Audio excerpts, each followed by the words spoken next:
ನಾವು ಶಾಂತಿಯುತವಾಗಿ ನ್ಯಾಯಯುತವಾಗಿ ಚುನಾವಣೆ ನಡೆಸೋಣ. ಅವೆಲ್ಲ ನಾವು 23 ಶಾಂತಿಯುತವಾಗಿ ನ್ಯಾಯಯುತವಾಗಿ ಚುನಾವಣೆ ನಡೆಸೋಣ.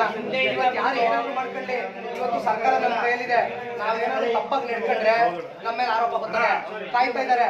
ದಯವಿಟ್ಟು ಅರ್ಥ ಮಾಡ್ಕೊಳ್ಳಿ, ದಯವಿಟ್ಟು ಅರ್ಥ ಮಾಡ್ಕೊಳ್ಳಿ. ನನಗೋಸ್ಕರ ನೀವು ತಾಳ್ಮೆ ಆಗಿರಿ.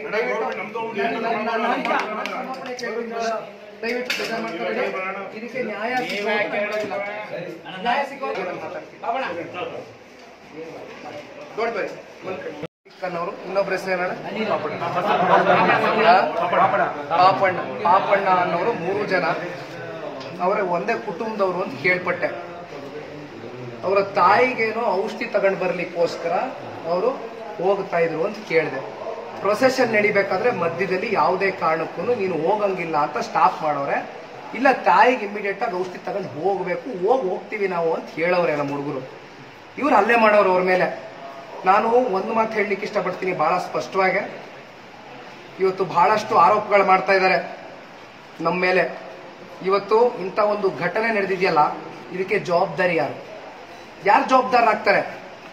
ಅವ್ರಿಗೇನಾದ್ರು ಹೆಚ್ಚು ಕಮ್ಮಿ ಆಗಿದ್ದಿದ್ರೆ ಇವತ್ತು ನನ್ನ JDS ಪಕ್ಷದ ಕಾರ್ಯಕರ್ತರುಗಳವರು ನನ್ನ ಕುಟುಂಬದವ್ರು ಇದ್ದಂಗೆ. ಯಾರು ಜವಾಬ್ದಾರಿ? ನಾನು ಒಂದು ಮಾತು ಹೇಳ್ತೀನಿ ಕೇಳಿ, ಇದು ಯಾವುದೇ ಕಾರಣಕ್ಕೂ ನಾನು ಇಲ್ಲಿಗೆ ಬಿಡಲ್ಲ.